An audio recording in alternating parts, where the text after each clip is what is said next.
Welcome to the World Cup Coast to Coast podcast brought to you by thelines.com. Coming to you from the West Coast, Josh Lander, joined by my man across the pond, Dan Tracy, today, coming to us from England. Sir, how are you today?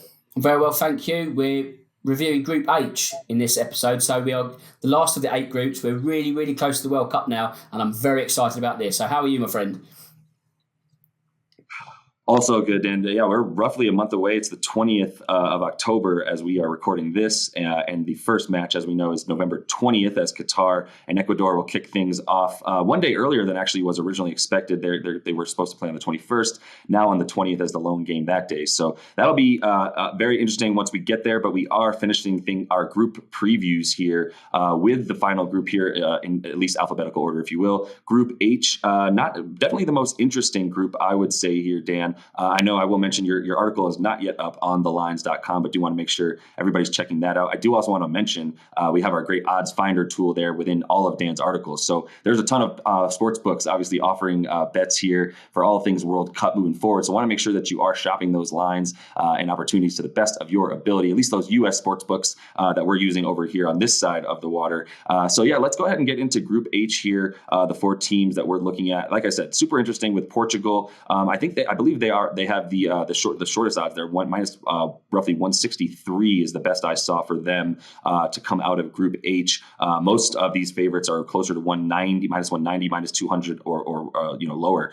So Portugal at about minus 163 to come out of the group, and then Uruguay and then South Korea as well, followed up by the Ghanaians. So Uruguay and South Korea both at about plus 1,000, I believe, or so to come out of this group. And yeah, Portugal heavy favorites there. So not even plus 1,000 would be Ghana, plus 200 would be Uruguay, and the South Koreans as well. Both of who bring formidable challenges to the Portuguese, who did not look very good over their last couple games. Definitely drawing, I believe, to the Irish, and then also losing to Serbia, which is never something that you would love to have momentum coming in here, sort of detracting from that momentum as well. I believe they have a key injury that just occurred in the Premier League. So what do you make of the Portuguese right now and their sort of odds as favorites out of this final group? Well, the absence of Diogo Jota is going to be a real blow for the Portuguese team. Yes, they are another nation which is dripping with talent. So although it can be replaced to a certain degree, Jota is going to be, or was going to be, one of Portugal's key names in Qatar. So that's going to be a huge absence. In terms of the Group H dynamic, it's probably the most wide open of the 8 that we've discussed. Yes, Portugal are the favourites, and you'd have to say rightly so, but there is that kind of inkling where if there's going to be drop points, it could be from Portugal. They could quite as easily stutter against the likes of Uruguay or even South Korea. They're not quite in the same bracket as a Brazil and England or France, for example. There's just a little bit of doubt there. You look at Cristiano Ronaldo. Yes, he is the world's greatest goal scorer in terms of international football, but he is not really playing for Manchester United, so he's not going to be at its highest level when he gets to Qatar in terms of fitness. You could counter-argue that by saying, well, at least he's fresh. But really, with a tournament being in the middle of the season, you want players to be at their peak in terms of performance and sort of fitness. So if you're just warming on the bench, it's not really ideal in terms of actually then being thrown into the theatre of the biggest stage. It's going to be interesting with Portugal. I just feel that the bracket has been kind to them in terms of if they win the group and then they move on. But there's that kind of doubt in my head, well, will they win the group? So if I had a pot of money and I was looking at the group winners in terms of the 8, I don't know if I'd be rushing to pick Portugal. Well, it would definitely set up, right? I believe they would play Group G, correct? If they when they come out of this group, meaning they play Brazil if they fail to win the group. Is that correct? Yeah, so that's the incentive. Obviously, Portugal cannot afford to just coast through the group. They can't say, the World Cup draw's been fine to us. As long as we get out of the group, fantastic, because that is the banana skin, and a massive banana skin, which is lurking around the corner. So they're going to want to win the group just as much as anyone. But again, it's not nailed on like other groups that we've discussed, really. So it could set up a huge super clash in the round 16. Whether it does actually take place or not, we'll have to wait and see. Yeah, probably not. Even that motivation for them to avoid the Brazilians, in the group of the stage of 16, rather. I don't know that that's enough for me to feel confident. Even at the minus 163, best odds to choose a group winner here for the Portuguese, but there is that feeling of like this is the one that feels a little bit more uneasy. That leads me to wonder, though, do you feel confident in Uruguay or South Korea enough to be able to hang with them? And I would start with the Uruguayans, where obviously we always talk about Suarez and Cavani right now as the two guys up top that you feel really good about. A few other younger players that you would really hope for, including Liverpool's Darwin Nunez. So with that combination of a couple of youngsters and those two veterans, is that a nice mix of talent in order to be able to take on a team like the Portuguese, who have gotten a lot younger outside of Christie?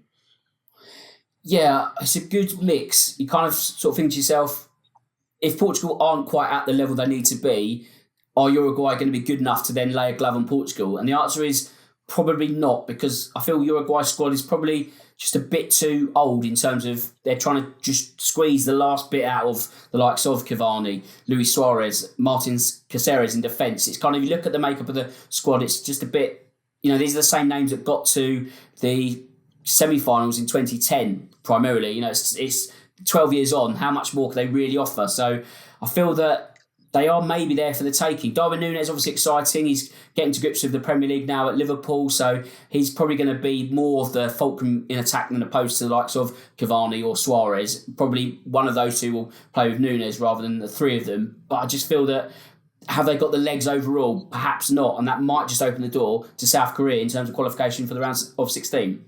Very interesting. Now, so talk to me about South Korea. Obviously, a few more Premier League players now than just Tottenham's Son, who I'm sure you love as well. But they what do you think about them? Not just to overcome Uruguay as the second team to come out of this group. What do you think about their chances to overcome the Portuguese, where I honestly kind of consider them potentially more capable of overcoming the Portuguese than the Uruguayans? Well, this is it. If there's going to be an upset, it might actually be from the Koreans rather than the Uruguayans. I mean, look at 4 years ago when South Korea beat Germany in the group stages. It wasn't enough to get South Korea to the round of 16, but it did play a huge part in dumping Germany, who were the holders, and out of the tournament and sending them packing. So you look at South Korea, they've got Heung-min Song, as you mentioned. I'm a Tottenham fan, so I'm hugely biased, but he is an incredible player, and he has a habit of dragging South Korea to results they shouldn't be getting. So there's that. There's also Hwang, who plays for Wolves. He's a tidy sort of striker, so if you play the two together, that's a two-pronged problem that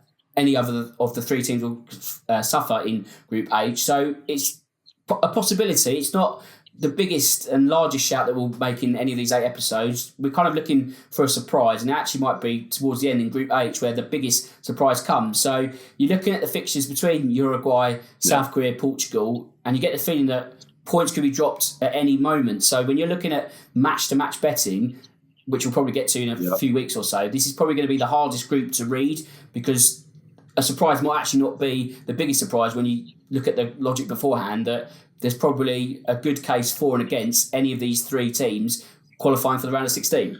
Very fair, and that leads me to feel confident in and I need to do a bit more before I definitely lay anything down. But between South Korea and Uruguay, it does feel like at plus 200, with the two teams most likely to be able to sort of usurp the favorite in this one, it feels like it might be worth the ability to get 2-1 on my money, even if I put a little bit on both of them and try to just make all of my money back, and a little bit then some. So there's some ways to play this one. I don't think either of us are really, once again, looking at the Ghanaians as a team that we feel like will really be able to do more damage. We will be looking forward to that Ghana-Uruguay matchup, I believe, as Luis Suarez remains the most hated man in Africa right now. Do you think that's, I don't know that he'll ever lose that moniker either. So do you feel as though there might be something there with the temperament and the motivation for the Ghanaians to be able to potentially beat the Uruguayans? And I should mention before you go, that's my logic that leads to, I prefer the South Koreans to come out of this group, because I could see the Ghanaians coming in and smacking Uruguay with a hammer of rage from the last time they kept them from advancing in that World Cup 8 years ago, right? Yeah, that's a fantastic point, actually. And do you know what? I completely forgot about their 2010 and that handball. So Ghana, again, they've got a squad where they've utilised FIFA rules where they can now call on players who were in previous youth setups but didn't ever play for their parent countries, if you will. So the likes of Inaki Williams, who's now transferred from Spanish to Ghanaian, Tariq Lamptey from Brighton, also done the same. They could almost try and get Eddie Nketiah, who's an Arsenal forward. They might just run out of time on that front, but the squad is actually a little bit more rounded than it was in the past. You've also got the evergreen AU brothers who could do some damage against Uruguay. They've got long memories. They won't have forgotten what happened in 2010. So, yeah, I mean, if you're going to play the long game in terms of revenge, why not get it done in 2022? So that fuel in the fire for the Ghanaians would obviously then lead to drop points for Uruguay, which then, as you say, would open the door for South Korea. So in a kind of 4D chess movement, if you will, by Ghana helping South Korea might get to the round of 16. Absolutely. And I mean, at plus 1,000, if you do feel confident in the Ghanaians' ability to even, at least draw, if not beat the Uruguayans, maybe that means they can pull something similar out against the South Koreans as well. Not quite as likely, but I think I'm going to have some fun betting on that Ghana and Uruguay matchup for sure. So that's all the time we have, not only in this video, Dan, but our group stage previews. Definitely want to make sure you like and subscribe. We're going to continue to come back to you guys. As Dan mentioned, we're going to get into those matches starting on the 20th with Qatar and Ecuador, and then continue on leading up to all the way into the 21st when we have a bunch more groups going. So it'll be plenty of fun, Dan. Until we see you next, I'll be here starting to look at exactly these game lines and how we can to start to win some money. And until we see you guys next, happy betting.